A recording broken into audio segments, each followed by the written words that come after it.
오늘 말씀은 사사기 20장 1절에서 16절까지의 말씀입니다. 사사기 20장 1절에서 16절까지 저와 여러분이 교독하도록 하시겠습니다. 그리고 단에서부터 브엘세바까지 그리고 길르앗 땅에서 모든 이스라엘 자손이 나와서 동시에 미스바의 여호와 앞에 모였습니다. 모든 백성의 지도자들 곧 이스라엘의 모든 지파의 지도자들은 하나님의 백성 앞에 섰습니다. 칼을 뽑아든 군인은 40만 명이었습니다. 베냐민 지파는 이스라엘 자손이 미스바로 올라갔다는 것을 들었습니다. 이스라엘 자손들이 말했습니다. 어떻게 이렇게 악한 일이 일어났는지 말해보아라. 그러자 살해된 여자의 남편인 그 레이 사람이 대답했습니다. 나와 내 첩이 하룻밤을 머물려고 베냐민에 속한 기브아로 갔습니다. 밤중에 기브아 사람들이 나를 공격하려 일어나서 집을 둘러쌌습니다. 그들은 나를 죽이려 했으며 내 첩을 능욕하여 결국 그녀를 죽게 했습니다. 그들이 이스라엘에서 악하고 수치스러운 짓을 했기 때문에 내가 내 첩을 데려다가 토막을 내서 이스라엘 땅 온 지역에 보냈습니다. 보십시오, 여러분. 모두가 이스라엘 자손입니다. 여기서 의논하고 조언을 해주십시오. 모든 백성이 일제히 일어나 말했습니다. 우리 가운데 어느 누구도 자기의 천막으로 가지 않고 우리 가운데 어느 누구도 자기 집에 돌아가지 않을 것이요. 이제 제비를 뽑아서 우리가 기브아를 치러 올라갈 것이다. 이것이 우리가 기브아에 대해 할 일이다. 우리가 이스라엘 모든 지파에 걸쳐 100명에서 10명을, 1000명에서 100명을, 1만 명에서 1000명을 쥐해 군대의 양식을 마련하게 하고 그들이 베냐민의 기브아로 가서 기브아 사람들이 이스라엘에 행한 모든 더럽고 수치스러운 짓에 합당하게 갚아줄 것이다. 그리하여 이스라엘 모든 사람들이 한마음이 돼 그 성읍을 치려고 모였습니다. 이스라엘 지파는 베냐민 지파 온 지역에 사람을 보내 말했습니다. 너희 가운데 이렇게 악한 일이 일어나다니 이것이 어찌된 일이오. 이제 기브아의 불량배들을 우리에게 넘기시오. 우리가 그들을 죽여 이스라엘에서 악을 없애도록 하겠소. 그러나 베냐민 사람들은 그들의 형제들인 이스라엘 자손들의 말에 귀 기울이지 않았습니다. 베냐민 사람들이 각 성읍으로부터 나와 이스라엘 자손들과 싸우려고 기브아에 모였습니다. 그날 그 각 성읍에서 모인 베냐민 사람은 칼로 뽑아든 2만 6천 명 외에도 기브아 주민들이 700명이나 선별돼 모였습니다. 이 사람들 가운데 선별된 700명은 왼손잡이였는데 이들이 무린매로 돌을 던지면 머리카락도 실수하지 않고 맞힐 수 있었습니다. 아멘.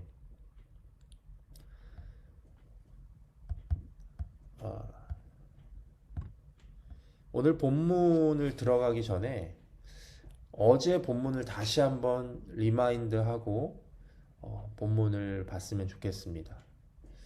이스라엘 자손들 사이에 전례 없는 비극이 일어났죠. 레위인의 첩이 기브아에 있는 불량배들에게 능욕을 당하고 죽임을 당한 사건이 벌어졌습니다. 그 사건 자체도 충격적이지만 그 비극적인 사건을 온 이스라엘이 알게 된 경위도 충격적입니다. 레위인이 자신의 첩의 시신을 토막내어서 이스라엘 12지파에게 각각 토막을 보낸 것이죠. 사실 본문을 읽는 우리가 가장 분노하는 포인트는 이 레위인이 취했던 아내를 향한 태도였습니다. 그는 그녀가 능욕을 당해 죽을 때까지 아무 저항도 하지 않은 채 죽게 내버려 두었습니다. 그냥 방치해 둔 것이죠.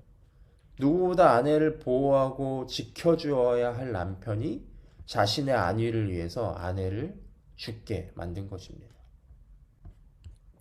그렇게 이 레위인이 무책임하게 하룻밤을 보내고 일찍이 아침이 되어서 일어나서 집문을 열어보니 그 레위인의 첩이 밤새 능욕을 당하고 능욕은 당한 후에 죽어 있었습니다. 그런데 그 시체가 엎드러져 있는 그 자세가 너무 충격적이었습니다. 문지방에 두 손이 놓여져 있었다는 것이죠. 이것은 여자가 죽기 직전까지 문을 두드리며 살기 위해서 도움을 요청했다는 것이죠. 그럼에도 불구하고 이 레위인은 자신의 첩을 외면한 것입니다. 그의 애원을 죽기 직전까지 도움을 요청했던 그 애원을 외면했던 것입니다. 이 첩의 죽음은 물론 불량배들이 저지른 일이지만 상당 부분 남편인 이 레위인에게 있다는 것이죠. 우리는 이 대목에서 분노가 치밀어 오르는 것입니다.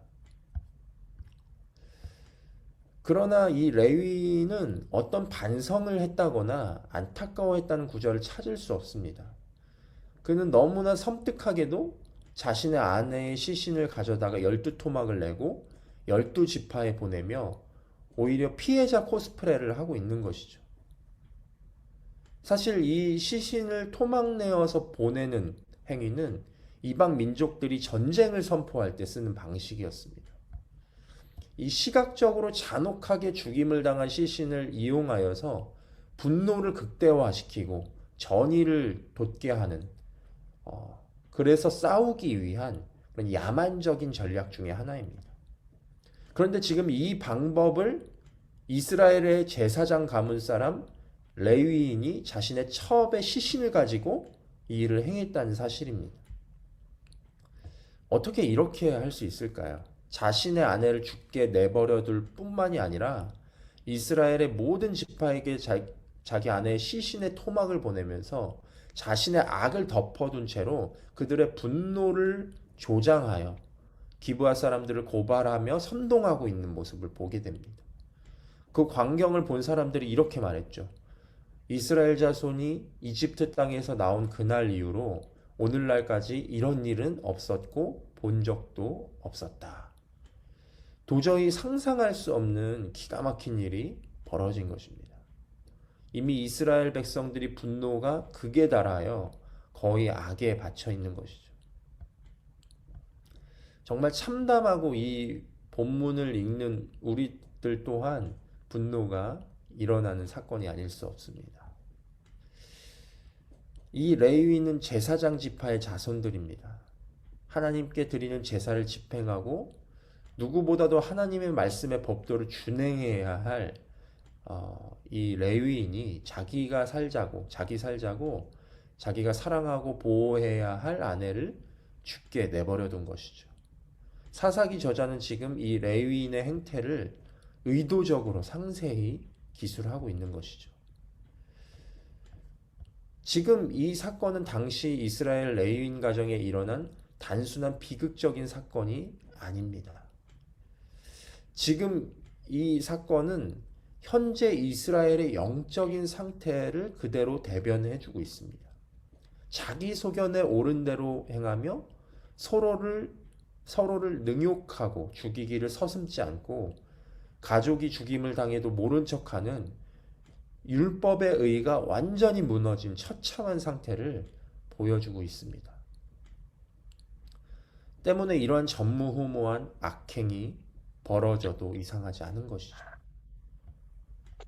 이 사건으로 인해서 또다시 이스라엘의 내전이 발발하게 됩니다. 모든 이스라엘 백성이 미스바에 모입니다. 모든 이스라엘 지도자들이 하나님의 백성 앞에 섰고 칼을 뽑아둔 군인은 40명이었다고 오늘 본문 2절에 기록하고 있습니다. 죄는 분열을 낳고 분열은 칼을 뽑게 만들고 또한 칼은 피를 불러오게 됩니다. 죄의 대가는 무섭죠. 기브아 사람들의 악행과 이 레위인의 파렴치한 행태가 결국은 아군을 향해서 칼을 겨누며 피를 보게 만드는 계기가 된 것입니다. 여기서 우리가 눈여겨볼 부분은 이 이스라엘의 분노가 광기에 가까울 정도로 거의 미쳐 있었다는 것입니다. 그야말로 이들의 눈이 뒤집힌 겁니다. 분별력을 잃어버린 것이죠. 사실 이스라엘 자손들이 하나님의 백성으로서 의로운 삶을 살았다면 이러한 일을 단순히 광기 어린 태도로 반응하지 않았을 것입니다. 오히려 하나님의 백성이라면 이 사건을 하나님의 관점으로 바라보고 공의로우신 하나님의 법으로 다스려야 하지 않겠습니까? 왜 레위인에게 책임을 묻지 않을까요?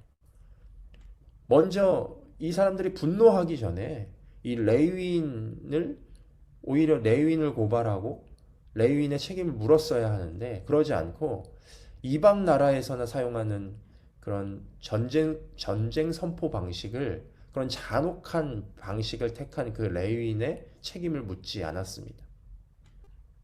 오히려 그에게 선동당하고 오히려 그에게 현혹되어 버렸죠. 먼저 사건의 경위를 파악하며 아내가 능욕을 받고 죽임을 당하는 동안 이 레위인이 무엇을 했는지 추궁하기도 하고 뭔가 그 사건의 경위를 파악해야 되는데 그렇지 않고 오히려 이들은 분노를 쏟아냈다는 것입니다. 여러분, 백성들이 영적으로 타락하면 이 집단 지성에 마비가 옵니다. 사실 우리가 보면서 하나님의 백성이 어찌 저렇게 악하고 어리석을 수 있을까라는 의문이 들기도 합니다. 그러면서 혀를 끌끌 차기도 하죠. 이 혀를 끌끌 찬다는 것은 무엇을 의미합니까? 나는 안 그렇다고 생각하기 때문에 그렇게 반응을 한다는 거죠. 나는 가끔 연약하고 실수가 많다고 해도 저 정도는 아니라고 생각하기 때문에 이 본문을 보면서 분노하기도 합니다. 나는 언제든 이성적으로 판단하며 양심적으로 행동할 수 있다고 그렇게 생각을 합니다. 그러나 현 세대를 보면 여러분 어떻습니까? 너무나 많은 스피커들로부터 매체들로부터 잘 선동을 당합니다. 누구보다도 거룩한 삶을 추구하고 살아내야 할 사역자들이 그렇게 살지 않고 하나님의 뜻과는 상관없이 자신의 과오를 덮기 위해서 거짓으로 선동하는 일은 얼마든지 지금도 일어나고 있습니다. 비단 이 비극은 사사기 시대에만 일어날 수 있는 사건이 아니라는 것입니다. 지금도 우리에게 얼마든지 일어날 수 있다는 것이죠. 마지막 때가 되면 될수록 더 이런 일들이 자주 일어나게 될 것입니다. 문제는 이 사건을 어떻게 해석할 것인지에 관한 것입니다. 레위인은 사실 사실을 있는 그대로 이야기하는 것 같으나 사실 자기의 악행을 숨기며 자신에게 불리한 어떤 정황을 진술하고 있지 않습니다. 본문 4절과 5절을 한번 제가 읽도록 하겠습니다. 그러자 살인된 여자의 남편인 그 레위 사람이 대답했습니다. 나와 내 첩이 하룻밤을 머물려고 베냐민에 속한 기브아로 갔습니다. 밤중에 기브아 사람들이 나를 공격하려 일어나서 집을 둘러쌌습니다. 그들은 나를 죽이려고 했으며 내 첩을 농락했고 결국 그녀는 죽었습니다. 여기서 중요한 거는 중요한 포인트가 뭐냐면 불량배들이 원한 건 사실 첩이 아니라 이 레위인이었죠. 그러나 이 레위인은 자신의 목숨과 안위를 부지하기 위해서 자신의 첩을 불량배들에게 무책임하게 넘겨준 것입니다. 결국 자신이 능욕당하고 죽을 것을 대신해서 이 아내가 죽은 것이죠. 자기가 직접 불량배들에게 이 자신의 아내를 넘겨주었다는 말을 쏙 빼고 기브아 사람들의 악행만을 강조하면서 그들을 고발하고 있는 것이죠. 그렇기 때문에 온 이스라엘은 이 말에 선동되어서 분노가 극에 달해서 기브아에 사는 베냐민 지파 사람들을 치러 올라갑니다.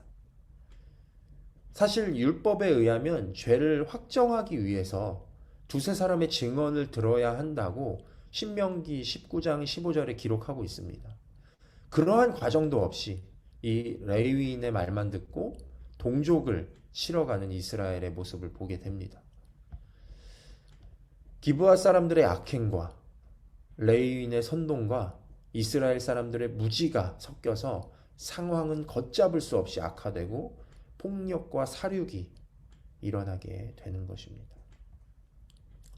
이스라엘 사람들은 베냐민 지파가 사는 지역 기브아에 가서 어, 사람을 보내서 기브아에 불량배들을 내놓으라고 소리칩니다. 어, 그 이유가 본문 13절에 나오는데 그들을 죽여 이스라엘의 악을 없애겠다는 것입니다. 여러분, 여전히 여러분, 악은 어떻게 이겨야 하는 것이죠? 악은 선으로 이기는 것입니다. 선으로 악을 이기는 것이 그것이 하나님의 방법입니다. 선과 악이 대립되는 것이지 악이 또 다른 악을 제거할 수 없는 것입니다. 큰 악이 그것과 비교해서 작은 어, 착을 이길 수 없다는 것이죠. 하나님의 뜻에 합당하게 행해야 할 이스라엘은 하나님을 떠나고 우상숭배하여서 결국 자기 백성들끼리 서로 죽이는 비참한 상태에 놓여지게 됩니다. 여러분, 하나님의 백성들을 넘어뜨리기 위한 사단의 주요 전략이 있습니다. 그것은 바로 분열입니다. 서로를 의심하게 만드는 것이죠. 서로를 고발하는 것입니다.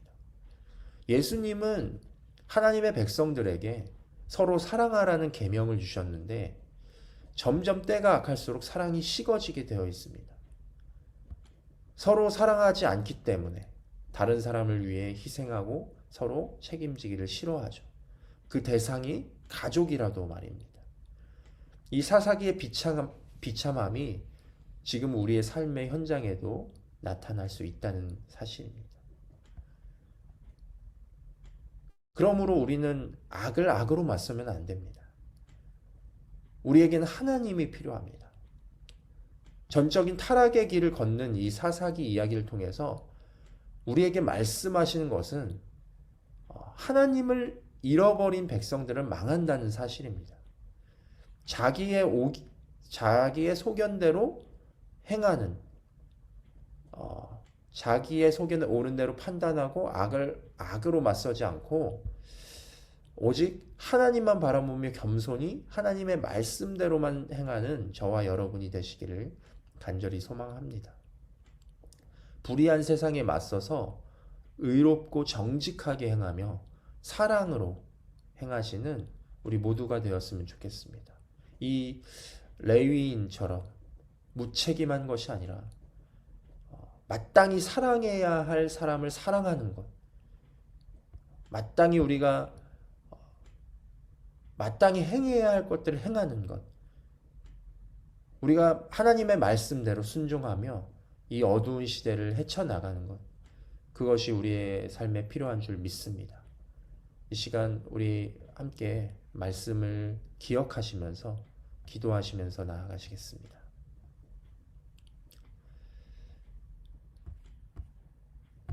네. 첫 번째로 하나님 안에서 거룩하고 정직하게 살아가게 하시고 책임 있는 그리스도인이 되게 해달라고 기도해 주시기 바랍니다. 두 번째로 악한 세상에서 악을 악으로 맞서지 않게 하시고 선으로 악을 이길 수 있도록 늘 하나님 안에서 깨어있게 해달라고 기도해 주시기 바랍니다.